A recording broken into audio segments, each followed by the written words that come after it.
and the Riveras get ready to head to San Javier to find Hector's body so they can give him a proper funeral. Once they finish getting ready and eat breakfast, they then arrive at San Javier and eventually find the burial site where Hector was placed in before beginning their funeral.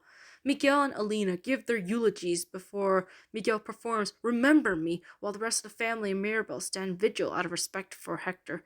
Meanwhile, the Madrigals and Tulio start sailing to Mexico, though Tulio has to stop at San Javier due to having a proper dock, along with Santa Cecilia being not too far from it.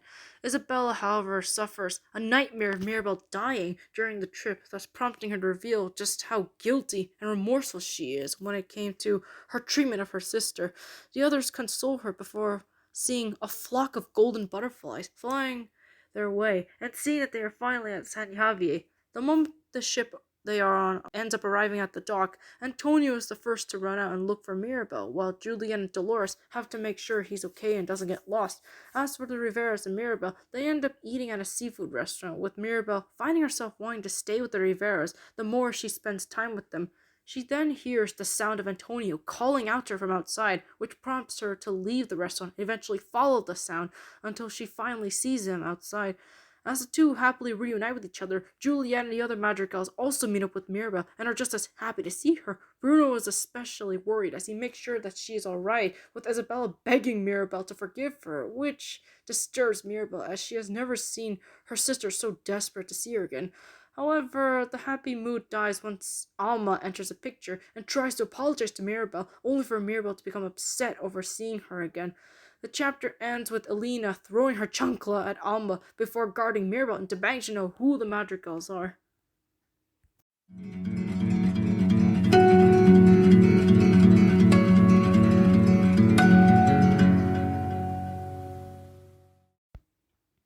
The Madrigals try to explain themselves, with the Riveras growing more hostile towards them, especially after Mirabel is forced to introduce them to the shoemaking family.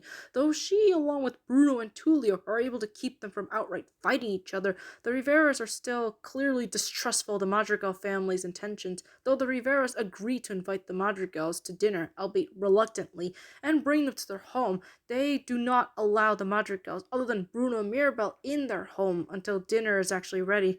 The Madrigals then bid Tullio farewell as he goes back to his home in San Javier for work, leaving the Madrigals to stay outside the Rivera household for the time being. Eventually, they are led in by Elena, who sternly warns them not to cause any further trouble for Mirabel.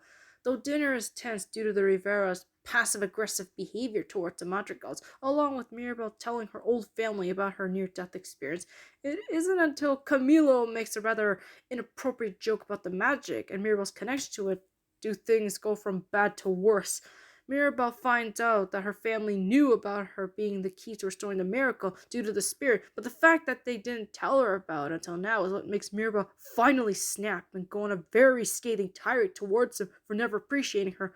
Unfortunately, she ends up taking her anger out on Bruno and Antonio, as she believes that they betrayed her when they actually didn't, thus breaking their hearts, with Bruno being the most devastated.